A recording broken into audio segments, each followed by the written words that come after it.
Hello students, welcome back to my next video lecture. Myself Saurabh Gautam. In this video lecture we are going to discuss effect of temperature and catalyst on rate of reaction. Okay, but before that we are going to discuss some basic terms. Okay, first of all, threshold energy. What is the threshold energy?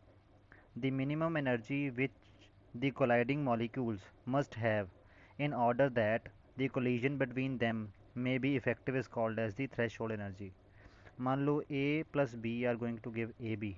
Okay, the minimum energy with which these two are going to collide, okay, so that their collision will be effective and there is conversion of product from that collision. Okay, जितनी इनमें minimum energy चाहिए that energy is called as the threshold energy. Okay, but molecules के पास तो अपनी भी कुछ energy already मौजूद होती है because they are constantly in motion if you are talking about gases molecules. Okay, so excess में कितनी एनर्जी देनी पड़ेगी सो दैट इन दोनों की एनर्जी जो है वो थ्रेशोल्ड एनर्जी के इक्वल आ जाए, that is called as the activation energy. The minimum extra amount of energy absorbed by the reactant molecules so that their energy become equal to the threshold energy is called the activation energy. Okay, clear. जैसे यहाँ पे अगर energy profile diagram के according बात करें तो ये जो एनर्जी बैरियर है, ठीक है, इस एनर्जी बैरियर को जो क्रॉस करने के लिए ये जो एनर्जी चाहिए, इतनी एनर्जी जो टोटल एनर्जी चाहिए that is called as the threshold energy. But इतनी तो इनकी खुद की या ऑलरेडी इनके पास है due to their kinetic energy. Okay, उनको एक्स्ट्रा कितनी चाहिए, ये वाली चाहिए ना, इतनी एक्स्ट्रा चाहिए. और ये जो अमाउंट ऑफ एनर्जी है this is called as the activation energy. तो एक्टिवेशन एनर्जी किसके इक्वल होती है? Threshold energy minus average kinetic energy of the reactants. Okay, clear. Threshold energy में से रिएक्टेंट्स की एनर्जी कम कर दो, this is the threshold energy, उसमें से ये वैल्यू गई इतनी, this left will be the activation energy. और ये जो एनर्जी बैरियर है वो क्यों आता है? क्योंकि reactants before getting converted to the products they form a intermediate. This intermediate is very high in energy. Okay, it is also called as the complex or you can say activator complex. This is very high in energy, so before conversion of reactants into the products, reactants become this activated complex and the activated complex is higher in energy. So that's why ये जो higher energy है तो पहले इस barrier को cross करना पड़ेगा क्योंकि एक्टिवेटेड कॉम्प्लेक्स तो बनना ही है, तब आपके पास जाके प्रोडक्ट्स बनेंगे. Okay, clear. फॉर एग्जांपल ये रिएक्शन दिया हुआ है H2 plus I2 getting converted to 2HI. Okay, clear. These two are the reactants, they are forming activated complex and then there is formation of product. Okay, clear. Every reaction whether it is exothermic or endothermic, okay, have to cross this energy barrier because the intermediate is very high in its energy. Okay, clear. And one more thing, exothermic और endothermic reaction में जो energy profile diagram बनता है उसमें थोड़ा सा फ़र्क आता है. एक्सोथर्मिक रिएक्शन का मतलब क्या होता है? जिसमें हीट रिलीज होती है. Okay, it means heat release क्यों होती है? क्योंकि रिएक्टेंट्स की एनर्जी प्रोडक्ट्स की एनर्जी से ज़्यादा होती है. जैसा बोलो, प्रोडक्ट की एनर्जी रिएक्टेंट्स की एनर्जी ज़्यादा होती है, तो जो एक्स्ट्रा एनर्जी होती है वो हीट की फॉर्म में रिलीज़ हो जाती है. तो यहाँ पे देखो एनर्जी ऑफ रिएक्टेंट ज़्यादा है, प्रोडक्ट की एनर्जी कम है, तो इन दोनों के बीच में जितना एनर्जी डिफरेंस है that is equal to delta H of reaction. कि कितना एंथैल्पी चेंज आएगा during the reaction, that is called as the delta H. वो कितना होता है? रिएक्टेंट की एनर्जी माइनस प्रोडक्ट की एनर्जी, रिएक्टेंट की एनर्जी माइनस प्रोडक्ट की एनर्जी, जो एक्सेस एनर्जी है वो हीट की फॉर्म में लॉस हो जाएगी. तो अगर एक्सोथर्मिक रिएक्शन है तो रिएक्टेंट की एनर्जी ज़्यादा होती है प्रोडक्ट से, तो एनर्जी प्रोफाइल डायग्राम ऐसे बनता है. अगर एंडोथर्मिक रिएक्शन है तो प्रोडक्ट्स की एनर्जी ज़्यादा होती है रिएक्टेंट से, तो एनर्जी प्रोफाइल डायग्राम ऐसा बनता है. पर दोनों के केस में आपको एक एनर्जी बैरियर क्रॉस करना ही पड़ता है, whether it is exothermic whether it is endothermic. ये वाला एनर्जी बैरियर तो क्रॉस करना ही पड़ेगा. Okay, which is due to the intermediate. Clear. और इसके केस में प्रोडक्ट की एनर्जी ज़्यादा है एज़ कम्पेरिजन टू रिएक्टेंट, तो इसके केस में जो डेल्टा एच है, ये जो एक्सेस में ये जो डिफरेंस एनर्जी है वो चाहिए होगा, क्योंकि रिएक्टेंट्स प्लस इतनी एनर्जी देनी पड़ेगी तभी प्रोडक्ट बनेंगे. हालांकि एनर्जी तो हम देते ही हैं, कितनी एनर्जी देते हैं? जितनी ये एक्टिवेशन एनर्जी चाहिए होती है, बट उसमें से ये वाला पार्ट, इतना पार्ट जो एक्टिवेशन एनर्जी का वो एब्जॉर्ब हो जाएगा. बाकी एनर्जी जो एक्टिवेशन की फॉर्म में दी है वो वापस हीट की फॉर्म में निकल आएगी या किसी और फॉर्म में बाहर आ जाएगी. ओके, इसमें जो एनर्जी रिलीज़ होती है वो एक तो ये डेल्टा एच रिलीज़ होती है, प्लस एक्टिवेशन एनर्जी जो आपने दी होती है वो भी बाहर आ जाती है। क्लियर? क्योंकि ये वापस जब प्रोडक्ट में कन्वर्ट होगा तो इतनी एनर्जी तो दोबारा वापस निकल ही आनी है बाहर। ओके, तो एक्सोथर्मिक और एंडोथर्मिक के एनर्जी प्रोफाइल डायग्राम में क्या डिफरेंस है ये आपको ध्यान में रखना है। ठीक है, कई बार ऐसा क्वेश्चन भी बनता है। क्लियर?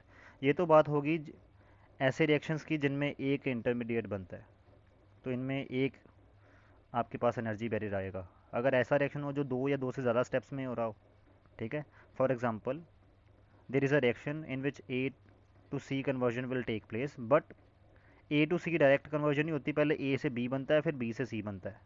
और ए से बी भी कैसे बनता है, पहले ए से ए स्टार बनता है, ये इंटरमीडिएट है हाई एनर्जी वाला, उसके बाद बी बनता है। क्लियर? उसके बाद बी से बी स्टार बनता है, देन आपके पास सी बनता है।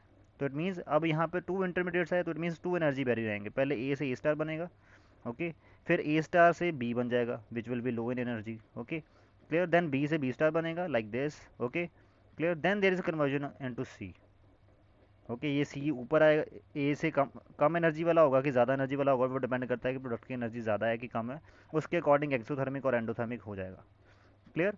और सिमिलरली ए स्टार की एनर्जी ज़्यादा है कि बी स्टार की एनर्जी ज़्यादा है, उसके अकॉर्डिंग आपके पास ये पहला हम ऊंचा बनना है कि दूसरा दूसरा नीचा बनना है, कि ये पहला नीचा बनना है दूसरा ऊपर बनना है, वो डिपेंड करता है कि ए स्टार की एनर्जी ज़्यादा है कि बी स्टार की। Okay, clear? So this is all about if the reaction is taking place in two steps. If there is three steps तब आपके पास तीन आपको पास एनर्जी बैरियर देखने को मिलेंगे। Okay, clear? Like this. So ये आपके पास कॉम्पिटिशनल टॉपिक में वैसे कई बार क्वेश्चन बन जाता है, तो आपको ये ध्यान में रखना है। Okay, so next we are going to discuss temperature dependence of the rate of reaction. Rate of reaction की टेम्परेचर पे क्या डिपेंडेंस है? जैसे हमें पता है कि रेट कांस्टेंट के, ओके, जो रेट कांस्टेंट के है ये सिर्फ टेम्परेचर से इफेक्ट होता है। तो रेट लॉ इक्वेशन में रेट कैसे लिखते हैं? Rate is equal to K concentration raise to power n, n is the order. तो ये जो के है अगर इसकी वैल्यू चेंज हो तो rate of reaction automatically change होगा, you know that. It means, और के की वैल्यू सिर्फ और सिर्फ टेम्परेचर की वजह से चेंज होती है। तो के की वैल्यू कैसे टेम्परेचर के साथ चेंज होगी उसके लिए हमारे पास एक्सप्रेशन है। Okay, clear, which is called as the Arrhenius equation. So before studying Arrhenius equation we have to discuss temperature coefficient. Temperature coefficient क्या होता है? It is represented by small n. Temperature coefficient is rate constant at temperature T plus 10। मान लो आपका आपने 298 Kelvin पे देखा rate of action, rate constant की वैल्यू, और प्लस 10 करके 308 केल्विन पे देखा, तो प्लस 10 पे कितनी थी रेट कांस्टेंट की value divide by rate constant at temperature T पे कितनी थी, इस रेशो को that is called as the temperature coefficient. और मोस्ट ऑफ द रिएक्शंस के लिए जो एंडोथर्मिक नेचर के होते हैं, ओके, उनके लिए ये वैल्यू जो है एंड इस टेम्परेचर कोफिशिएंट की value will be greater than 2 but less than 3 for most of the reactions. और ये बढ़ने का रीज़न क्या है? मतलब टेम्परेचर बढ़ाने के साथ साथ रेट कांस्टेंट की वैल्यू बढ़ती है, इस रेशो की वैल्यू 2 और 3 के बीच में आने का मतलब यही है ना। ठीक है, तो ये वैल्यू, इसका रीज़न क्या है? इसका रीज़न है because number of effective collisions बढ़ जाती हैं, क्योंकि जितने ज़्यादा ए और बी कोलाइड करेंगे उतने ही ज़्यादा ए बी बनेंगे, उतने ही ज़्यादा प्रोडक्ट बनेंगे। जितना ज़्यादा प्रोडक्ट बनेगा इट मीन्स उतना ही रेट कांस्टेंट की वैल्यू हाई आनी शुरू हो जाएगी, उतना ही रेट ऑफ रिएक्शन भी हाई आ जाएगा। Okay, clear? So this increase is due to increase in the number of effective collision, जैसे ये बोल्ट्जमैन कर्व से समझाया हुआ है। क्लियर? जब आपके पास टेम्परेचर टी है तब आपके पास कर्व ये है, और जब आपके पास टेम्परेचर टी प्लस 10 है तब ये क्या होता है? ये जो हम्प है ये तो डिक्रीज कर जाता है, बट काइनेटिक एनर्जी उनकी बढ़ जाती है। ठीक है, काइनेटिक एनर्जी बढ़ जाती है मॉलिक्यूल्स की। Okay, clear? और इस काइनेटिक एनर्जी बढ़ने से क्या होता है? There will be increase in the rate constant, and if there is a increase in rate constant then you will observe temperature coefficient positive which will be greater than 2 less than 3। Okay, clear? और इसको अगर आप quantitatively समझना है तो quantitatively इसके लिए expression है हमारे पास Arrhenius equation. Okay, Arrhenius equation में क्या होता है? k is equal to A e raised to power minus ea by rt, this is the equation given by the Arrhenius. Okay, इसमें k क्या है? k is the rate constant, ea is the activation energy. Okay, ये जो ea लिखा है that is activation energy. Clear? Activation energy आप समझते हो क्या? Threshold energy minus kinetic energy of electron, ये जो आती है that is called as the activation energy. Okay, clear. K is the rate constant, EA is the activation energy, capital T is the temperature, ये जो दिया हुआ, R is the gas constant and A is the frequency factor. It is also called as the pre-exponential factor. Basically ये factor क्या होता है, collision factor, कि ये दोनों कितनी जल्दी कोलाइड कर रहे हैं, कितनी ज़्यादा नंबर ऑफ कोलिजन्स आ रही हैं, और टेम्परेचर बढ़ाने से नंबर ऑफ कोलिजन्स ही बढ़ती हैं, तभी तो रेट कांस्टेंट और रेट ऑफ एक्शन बढ़ जाता है by increasing the temperature. Okay, this is very very important. अगर एनहेनियस इक्वेशन के दोनों साइड लॉग ले लें, taking log on both side, okay, and before that ये जो e raise to power minus E A by R T है Arrhenius equation में, this is equal to N E by N T. What is N E? Number of molecules having energy greater than equal to E A. वो molecule जिनकी energy greater है या equal है activation energy के, क्योंकि वही molecule product में conversion के लिए कैपेबल है। Okay, N T is the total number of molecules. Okay, क्योंकि एक मिनिमम एनर्जी होती है ना, उस एनर्जी से ज़्यादा एनर्जी होगी तभी, क्योंकि अगर रिएक्टेंट्स के की एनर्जी जो एनर्जी बैरियर से ऊपर होगी या कम से कम इतनी होगी, क्लियर, तभी वो प्रोडक्ट में कन्वर्जन के लिए कैपेबल है। ओके, तो ये जो है ये आपने ध्यान में रखना है, बट अभी इसकी एप्लीकेशन इतनी नहीं आएगी। क्लियर। उसके बाद taking log on both side of equation 1, हमने नेचुरल लॉग लेना है, not L N L G, L N लेना है हमने। Natural log, log L N का मतलब क्या होता है, log base e. Okay, clear. तो हमने नेचुरल लॉग ले लिया both side, you will get जो आपकी इक्वेशन नंबर 1 है। क्लियर। अगर इसके में नेचुरल लॉग ले लें बोथ साइड, क्या बन जाएगा, log k, natural log L N, sorry, log के is equal to log A into e raise to power minus E A by R T. Okay, log M plus log N का equation लगा दो, log A plus log e raise to power minus E A by R T. Okay, ये तो log ए बन जाएगा, और यहाँ पे लॉग बेस ई है, और उसका इसका लॉग निकालना, ई की पावर कितनी रेज करे कि ये बन जाए, it means minus E A by R T. तो यहाँ से ये वाली इक्वेशन, इस इक्वेशन का लॉग लेने के बाद ये इक्वेशन बन जाती है। Okay, clear. So this is the equation which you will gate, okay, after taking log on both sides. Clear. And let us studying one reaction, मान लो एक रिएक्शन की स्टडी कर रहे हैं, और उसमें हमें पता लग गया कि at temperature T1 rate constant की वैल्यू K1 आती है, और at temperature T2 rate constant की वैल्यू K2 आती है। तो T1 के लिए K1 आती है, अगर इस डाटा को इसमें पुट कर दें, then you will get this equation, इस इक्वेशन से ये बन जाएगा। अगर T2 के लिए K2 आती है, ये वाला डाटा हम इसमें पुट कर दें, तो आपके पास ये इक्वेशन बन जाएगी। Okay, for the same reaction. Clear.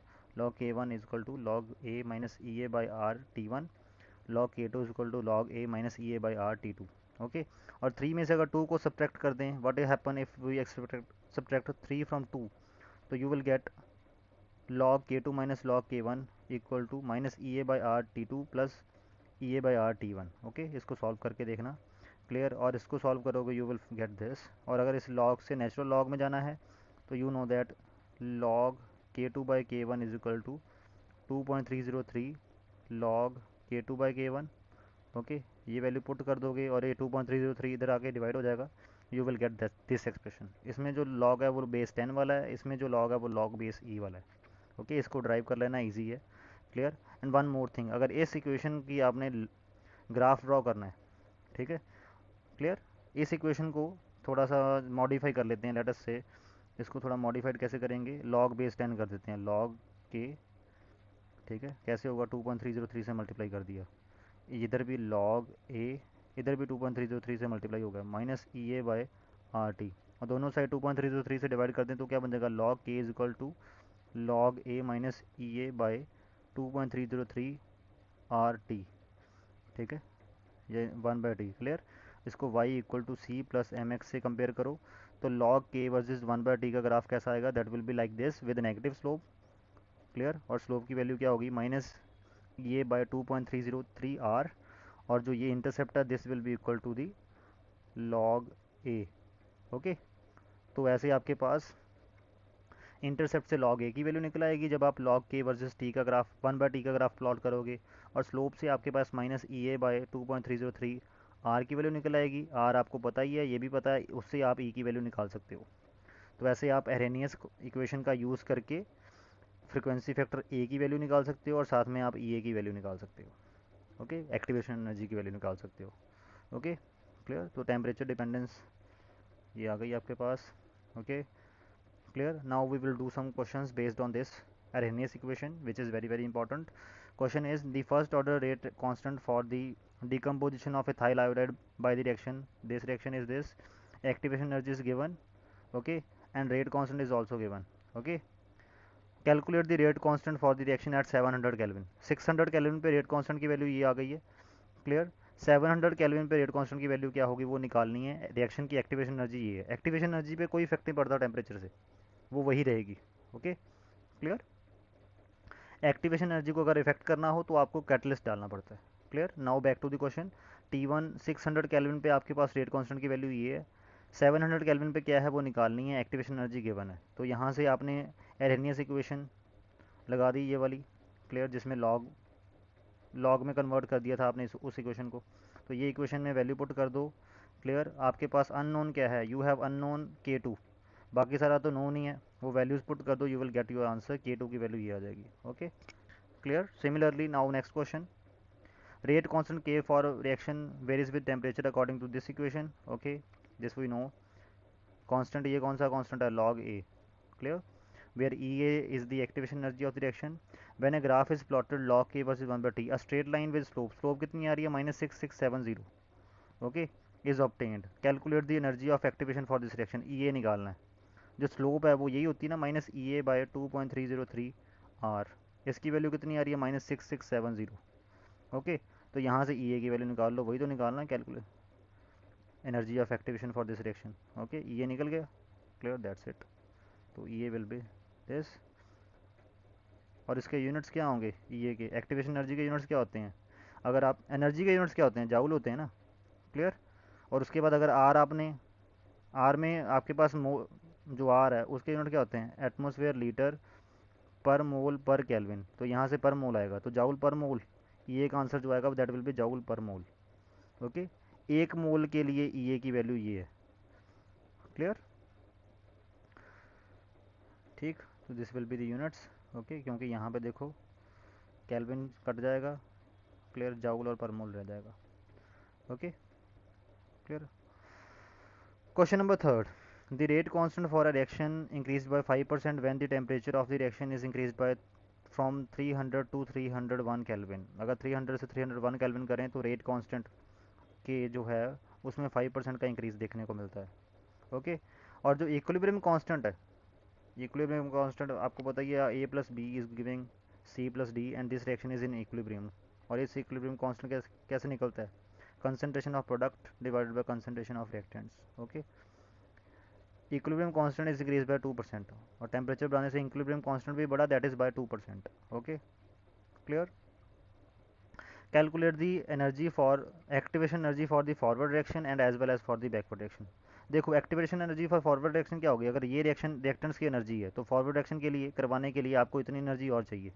तो this is the activation energy for the forward reaction. और बैकवर्ड अगर करवाना है तो ये आपके पास बैकवर्ड रिएक्शन के लिए ये जो प्रोडक्ट्स हैं these will be the reactants. Okay, तो this will be the energy of reactants for the backward reaction. तब आपको इतनी एनर्जी चाहिए, तो आपने ये वाली वैल्यू निकालनी है एज वेल एज ये वाली वैल्यू निकालनी है। Okay clear. तो अकॉर्डिंग टू हेरेनियस इक्वेशन दो टेम्परेचर पे के की वैल्यू में रिलेशन ये होता है। क्लियर, जो K2 है वो K1 का कितना है, 0.5% बढ़ चुका है। अगर मतलब K2 will be K1 plus 5% of K, 5% of K1। Okay, क्या बना 105/100 K1 बन जाएगा। K2 will be this. Okay, means K2 will be 1.05 K initial K का। Okay clear. तो यहाँ से K2 की वैल्यू ये आ गई, K1 की वैल्यू K आपने पुट कर दी, और टेम्परेचर्स आपको पता ही है, T2 कितना है 301 केल्विन और T1 कितना है 300 केल्विन। ओके, वो आपने पुट किया। Energy activation energy for the forward reaction यहाँ से निकल आएगी। Clear, this will B this, kilo जॉल पर मोल में निकाल ली। ठीक, उसके बाद हमारे पास वॉन्ट ऑफ इक्वेशन होती है जो कि इक्विलिब्रियम कांस्टेंट का इफेक्ट स्टडी करती है विद टेम्परेचर। ठीक है, वो भी कुछ कुछ दिखने में ऐसी ही होती है। That will be this log K2 equilibrium K2 क्या है, K2 is the equilibrium constant at temperature T2 and K1 क्या है, equilibrium constant at temperature T1 and delta H क्या है, enthalpy for forward reaction. Enthalpy for forward reaction जैसे ये वाला जब होगा तो एंथैल्पी चेंज क्या आएगा, प्रोडक्ट की एनर्जी माइनस रिएक्टेंट की energy, this is delta H. Okay clear. तो ये डेल्टा एच निकल जाएगा यहाँ से। क्लियर। ये हमने इक्वेशन क्यों लगाई, K2 हमें पता है, ये दिया हो ना, equilibrium constant increase by 2%। It means अगर K1 की वैल्यू जो इक्विलिब्रियम कांस्टेंट K1 की वैल्यू जो 300 केल्विन पे इक्विलिब्रियम कांस्टेंट था इस रिएक्शन का, अगर उसकी वैल्यू x है तो K2 की वैल्यू क्या होगी, x प्लस 2% ऑफ x, क्योंकि 2% इंक्रीज करी है, 1.02x। K2 will be 1.02x और K1 will be x।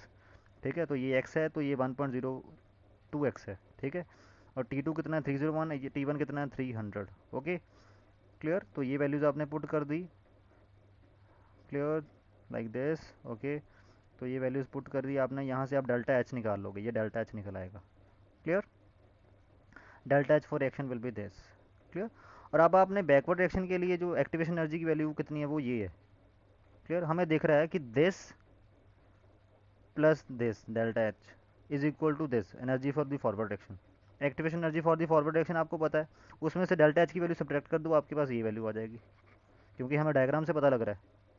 Okay, so delta H will be, delta H किसके इक्वल होता है, activation energy for the forward reaction जो कि ये है, ये वाली वैल्यू इतनी। ठीक है, minus activation energy for the backward reaction वो ये है। ओके, तो इन दोनों का डिफरेंस करोगे तो डेल्टा एच के बराबर आएगा ना। क्लियर। तो दिस फॉरवर्ड एक्शन के लिए एक्टिवेशन एनर्जी की वैल्यू गिवन है, ये आपने निकालनी है, ये भी डेल्टा एच आपने निकाल लिया by using the one half equation. Okay, this question is very very important.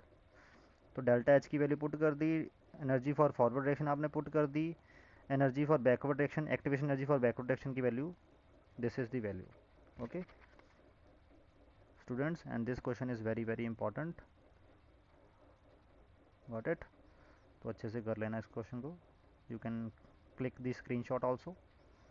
Okay, now next effect of catalyst. Catalyst का इफेक्ट भी स्टडी कर लेते हैं हम। कैटलिस्ट, सबसे पहले कैटलिस्ट होता क्या है, catalyst is a substance which increase the speed of reaction without itself undergoing any change. अपने आप में कोई चेंज नहीं आने देगा, बट सब्सटेंस जो रिएक्शन की स्पीड है उसको बढ़ा देगा, हालांकि बढ़ाता नहीं है, घटा भी देता है कई बार। क्लियर। बट हम अभी जनरल डेफिनेशन यूज़ करेंगे जिसमें ज़्यादातर कैटलिस्ट इंक्रीज करने वाले ही होते हैं हमारे पास। ठीक है, तो जैसे इसमें MnO2 is a catalyst. Got it. And next, और इसमें ऐसा क्यों करता है, कैटलिस्ट क्या करता है ऐसा कि जिससे स्पीड ऑफ रिएक्शन बढ़ जाती है और वो खुद भी उसमें कोई चेंज नहीं आता। The action of catalyst can be explain on the basis of intermediate complex theory. इसको इंटरमीडिएट कॉम्प्लेक्स थ्योरी से समझते हैं। According to this theory it is believed that the reactants first combine with the catalyst to form an intermediate. Reactants जो हैं वो सबसे पहले catalyst के साथ कंबाइन करते हैं, एक ऐसा इंटरमीडिएट बनाते हैं, इंटरमीडिएट कॉम्प्लेक्स बनाते हैं जो ईजिली बन जाता है। इट मीन्स उसको बनाने के लिए कम एनर्जी लगती है। Which then decompose to form the product. उसके बाद वो कॉम्प्लेक्स डिकम्पोज होकर प्रोडक्ट बना देता है और दोबारा से कैटलिस्ट रीजनरेट हो जाता है, जैसे ये दिखाया हुआ है। सी इज़ द कैटलिस्ट हेयर। तो ए और बी को जोड़ना था, ए बी बनाना था, तो सी ने क्या किया, इन दोनों के बीच में ब्रिज का काम किया एज ए इंटरमीडिएट। ठीक है, तो ये इंटरमीडिएट बन गया। क्लियर। उसके बाद में सी वापस आ गया और इन दोनों का बॉन्ड बना गया, yes, like this. Okay clear. And the intermediate complex formed has much lower potential energy. और ये जो इंटरमीडिएट कॉम्प्लेक्स कैटलिस्ट की हेल्प से बनता है उसकी एनर्जी बहुत कम होती है then the intermediate complex formed by the reactants in the absence of catalyst. और अगर एब्सेंस ऑफ कैटलिस्ट में इंटरमीडिएट कॉम्प्लेक्स बनता तो ये रिएक्शन कैसे होता, इस रिएक्शन के होने का प्रोसेस ऐसे होता, ए बी ए बी। ठीक है, ये आपस में पहले जुड़े होते, क्लियर, बाद में ये आपस में ऐसे जुड़ते, ये वाला कॉम्प्लेक्स बनता, और इस कॉम्प्लेक्स की एनर्जी हाई होती है एज कम्पेरिजन टू दिस। तो इसलिए क्या होता है, रिएक्टेंट से product banana with the help of catalyst में क्या होता है, ये जो एनर्जी बैरियर है ये छोटा हो जाता है। क्यों छोटा हो जाता है, क्योंकि जो इंटरमीडिएट बन रहा है वो लो एनर्जी का बन रहा है, तो इसलिए आपको कम एक्टिवेशन एनर्जी चाहिए, एंड विदाउट कैटलिस्ट आपको ज़्यादा एक्टिवेशन एनर्जी चाहिए। ओके, तो ये रीज़न है कि विद कैटलिस्ट जो है वो रिएक्शन की स्पीड बढ़ जाती है। Okay clear. और कुछ और इफेक्ट जो कैटलिस्ट प्रोड्यूस करता है, some important characteristics of a catalyst and a catalysed reaction. क्या क्या रिजल्ट बना सकते हैं, क्या क्या रिजल्ट में डिफरेंस आ सकते हैं with the help of catalyst. Okay, a small amount of catalyst is sufficient to bring out a large change in the rate of reaction. वो तो पता ही है, क्योंकि कैटलिस्ट यूज़ थोड़ी ना होता है, वो अल्टीमेटली बाहर आ ही जाता है, तो किसी और रिएक्शन को करवाने के लिए यही कैटलिस्ट यूज़ हो जाएगा। Okay, and one second thing, जो कैटलिस्ट है that can not initiate the reaction. अगर ये रिएक्शन खुद ब खुद स्टार्ट नहीं होती तो कैटलिस्ट डालने पे भी ये खुद ब खुद स्टार्ट नहीं होगी। कैटलिस्ट कभी भी इनिशिएटर का काम नहीं कर सकता, it can only accelerate the reaction. अगर चल पड़े, उसके बाद चलने के बाद उसमें कैटलिस्ट डाल दो तो उसके बाद क्या होता है, वो रिएक्शन स्पीड अप हो जाती है। In other words it catalyses a spontaneous reaction, does not catalyse a non spontaneous reaction. ये मत एक्सपेक्ट करना कि कोई नॉन स्पॉन्टेनियस रिएक्शन है उसमें कैटलिस्ट डालोगे तो वो स्पॉन्टेनियस हो जाएगी, नहीं, वो नॉन स्पॉन्टेनियस ही रहेगी। नॉन स्पॉन्टेनियस का मतलब जो रिएक्शन खुद ब खुद नहीं होती तो वो कैटलिस्ट डालने के बाद भी खुद ब खुद नहीं होगी। कैटलिस्ट इनिशिएशन में कोई रोल नहीं है कैटलिस्ट का, catalyst only accelerate. Okay, clear. जैसे जो मोटरसाइकिल में एक्सेलरेट होता है, जो एक्टिवा में एक्सेलरेट होता है, उसका काम एक्सेलरेट करना होता है। वो कभी भी आपकी स्कूटी को स्टार्ट नहीं करेगा, मोटरसाइकिल को स्टार्ट नहीं करेगा। स्टार्ट करने के लिए आपको स्टार्टर ही प्रेस करना पड़ेगा। Okay. Third, catalyst does not alter the free energy change delta G of the reaction. Okay, देखो ये कैटलाइज रिएक्शन थी, इसमें जो प्रोडक्ट और रिएक्टेंट के बीच में एनर्जी डिफरेंस है वो उतना ही है जितना विदाउट कैटलिस्ट वाले में होता है, तो भी तो उतना ही आता प्रोडक्ट और रिएक्टेंट में डिफरेंस। तो delta H is not changed by the reaction, और रिएक्शन के दौरान कैटलिस्ट अगर यूज़ करो ना करो डेल्टा एच की वैल्यू भी चेंज नहीं होती, तो डेल्टा जी की वैल्यू भी चेंज नहीं होगी, क्योंकि delta G is equal to delta H minus T delta S. Clear. Temperature आप चेंज नहीं करवा रहे, डेल्टा एस चेंज नहीं हो रहा, डेल्टा एच भी चेंज नहीं हो रहा during the reaction if you use catalyst और डू नॉट यूज़ कैटलिस्ट, कोई फर्क नहीं पड़ रहा इन सभी की वैल्यूज़ पे, तो डेल्टा जी की वैल्यू पे भी कोई फर्क नहीं पड़ेगा। Okay, a catalyst does not alter the free energy change of the reaction, free energy change of reaction में कोई फर्क नहीं पड़ता, कैटलिस्ट हो चाहे ना हो। Similarly a catalyst does not alter the enthalpy change of the reaction, enthalpy change पे भी कोई फर्क नहीं पड़ता, डेल्टा एच अभी आपने देखा, there will be no effect. Okay, अगर कोई रिएक्शन एक्सोथर्मिक का तो एक्सोथर्मिक ही रहेगा, अगर कोई एंडोथर्मिक का तो एंडोथर्मिक ही रहेगा, और जितनी एनर्जी रिलीज कर रहा होगा उतनी ही एनर्जी रिलीज करेगा, चाहे विद कैटलिस्ट हो चाहे विदाउट कैटलिस्ट हो। Fifth, a catalyst does not takes part in the reaction but is regenerated without any chemical change at the end of reaction। At the end of reaction as it is बाहर आ जाता है, उसमें कोई chemical change नहीं हुआ था, और वो नेक्स्ट रिएक्शन को कैटलाइज करने के लिए प्रिपेयर होता है। Okay, and for the reversible reaction, reversible reaction जैसे मान लो आपके पास ये वाली रिएक्शन जिनमें इक्विलिब्रियम आता है, ठीक है, इन रिवर्सिबल रिएक्शंस में अगर कोई कैटलिस्ट आप डालोगे तो होगा क्या, जितनी जितना वो रेट ऑफ फॉरवर्ड डायरेक्शन को बढ़ाएगा उतना ही रेट ऑफ बैकवर्ड डायरेक्शन को बढ़ा देगा, तो इक्विलिब्रियम कांस्टेंट के की वैल्यू चेंज नहीं होगी। ठीक है, क्लियर। तो ये डिस्टर्ब इक्विलिब्रियम पॉइंट को डिस्टर्ब नहीं करता, बस ये इक्विलिब्रियम को अचीव करने की स्पीड बढ़ा देता है, क्योंकि फॉरवर्ड और बैकवर्ड डायरेक्शन अगर फास्ट होंगे तो इक्विलिब्रियम जल्दी से जल्दी अटेन होगा। ठीक है, for a reversible reaction it accelerate the speed of forward direction as well as the backward direction to the same extent, hence it does not disturb the equilibrium, ये equilibrium को disturb बिल्कुल नहीं करता। It does not change the equilibrium constant, ये equilibrium constant की value के को भी चेंज नहीं करता, क्योंकि प्रोडक्ट और रिएक्टेंट जितने पहले बन रहे थे उतने ही बनने हैं इक्विलिब्रियम रिएक्शन में, क्योंकि इक्विलिब्रियम रिएक्शन में कुछ ना कुछ रिएक्टेंट की अमाउंट रह जाती है, क्योंकि complete conversion of reactant to product नहीं होती। Okay, clear. और वो चेंज होगी भी नहीं, चाहे इक्विलिब्रियम आप कैटलिस्ट डालो चाहे ना डालो, बस होगा क्या, और अगर वो चेंज नहीं होगी तो इक्विलिब्रियम कांस्टेंट की वैल्यू चेंज नहीं होगी, बस होगा क्या, जो इक्विलिब्रियम अटेन करने की स्पीड है वो बढ़ जाएगी। क्लियर, क्योंकि रेट ऑफ फॉरवर्ड और बैकवर्ड डायरेक्शन की स्पीड बढ़ गई है, बट बड़ी सेम एक्सटेंट में, इसलिए इक्विलिब्रियम पॉइंट पे कोई फर्क नहीं आएगा और इक्विलिब्रियम कांस्टेंट की वैल्यू में कोई फर्क नहीं आएगा। Okay, clear. And last theory, in chemical reactions की स्पीड कैसे बढ़ती है टेम्परेचर बढ़ाने से या कैटलिस्ट बढ़ाने से, उसको समझाने के लिए एक थ्योरी है, collision theory of the chemical reactions. Chemical reactions होते कैसे हैं और टेम्परेचर कैसे इफेक्ट कर देता है, उसके लिए कोलिजन थ्योरी है। Collision theory put forward by the Max Trautz and William Lewis in 1960 to 1918 based on the kinetic gas theory. ये जो थ्योरी है बेसिकली वो काइनेटिक गैस थ्योरी पे बेसिस है, बेस्ड है। अजम्पशंस क्या क्या हैं, क्लियर। सबसे पहले इसमें ये अज्यूम किया गया the reactant molecules are hard spheres, जो रिएक्टेंट के मॉलिक्यूल्स हैं they are hard spheres. Reaction between them occur only when they collide with each other, reaction तभी होती है जब वो आपस में एक दूसरे के साथ कोलाइड करते हैं। Okay, clear. And third assumption क्या है, if reacting molecules are complex, अगर रिएक्टिंग मॉलिक्यूल कॉम्प्लेक्स हैं, अगर मॉलिक्यूल्स हैं पहली बात तो, ठीक है, और ऊपर से कॉम्प्लेक्स भी हैं, clear, the molecules must have proper orientation as well as the energy greater than the threshold energy, then the reaction will occur. एक तो उनकी ओरिएंटेशन प्रॉपर होनी चाहिए, ओके, जिस ओरिएंटेशन में वो कोलाइड करें, तब इसको अभी मैं आगे एक्सप्लेन करूंगा, क्लियर, उस ओरिएंटेशन में ही चाहिए कोलिजन, किसी और ओरिएंटेशन में अगर कोलिजन हो भी रही है चाहे उस कोलिजन में जितनी मर्जी एनर्जी हो, चाहे energy greater then threshold energy हो, तो भी वो कोलिजन जो है वो रिएक्शन नहीं करवाएगी। Proper orientation as well as threshold energy से ज़्यादा एनर्जी या जितनी एनर्जी, थ्रेशोल्ड एनर्जी जितनी एनर्जी आपको एटलीस्ट चाहिए होती है during the, if you want to convert that particular collision into the product. Okay, and one more thing, there is a term called as the collision frequency. What is the meaning of collision frequency? The number of collisions that take place per second per unit volume. Per second per unit volume में कितनी collisions take place हो रही हैं during a reaction in a reaction mixture is called as the collision frequency. The number of collisions that take place per second per unit volume of a reaction mixture is called as the collision frequency. Okay, और इन assumption के base पे जो rate of reaction का expression बनाया था collision theory ने, that is P Z A B E raised पर minus E A by R T, E raised पर minus E A by R T is equal to N E by N T, हम पहले पढ़ चुके हैं। Okay, and this is called as the Boltzmann factor. Okay, where ये P क्या है? P is representing probability factor, steric factor और orientation factor, कि कितने चांसेस हैं कि वो उसी ओरिएंटेशन में कोलाइड करेंगे जिस ओरिएंटेशन में चाहिए। ठीक है, वो ये है। और जेड ए बी क्या है? Collision frequency. ओके, और ई रेस्ट पर minus E A by R T क्या रिप्रेजेंट कर रहा है कि कितने फ्रैक्शन ऑफ मॉलिक्यूल्स हैं जिनकी एनर्जी थ्रेशोल्ड एनर्जी से ज़्यादा है या कम से कम इक्वल है। ओके, जैसे अब प्रॉपर ओरिएंटेशन से क्या मतलब है? जैसे मान लो NO2 और NO2 आपस में मॉलिक्यूल कोलाइड करके N2O4 बनाते हैं। क्लियर?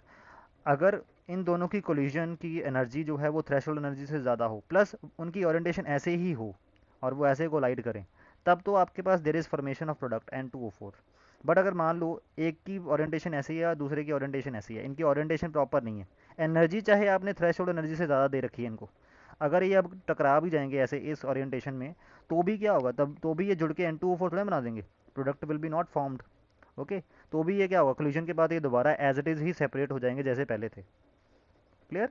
तो it means proper orientation, threshold energy के साथ साथ प्रॉपर ओरिएंटेशन होना भी ज़रूरी है। Clear? if there will be improper orientation then there will be no product formation, reactant molecules will separate as such. Okay, there will be no product formation. Okay, clear? So this was the collision theory. ये आपको expression इसका याद रखना है। Okay, कुछ कुछ Arrhenius equation जैसा ही है, बस इसमें पी प्रोबेबिलिटी फैक्टर जो है उसको काउंट कर दिया गया है। Okay, clear? जिसको हम ओरिएंटेशन फैक्टर भी बोलते हैं, स्टेरिक फैक्टर भी बोलते हैं। ओके, सो ये आपके पास नोट्स हैं आपके, लाइक दिस।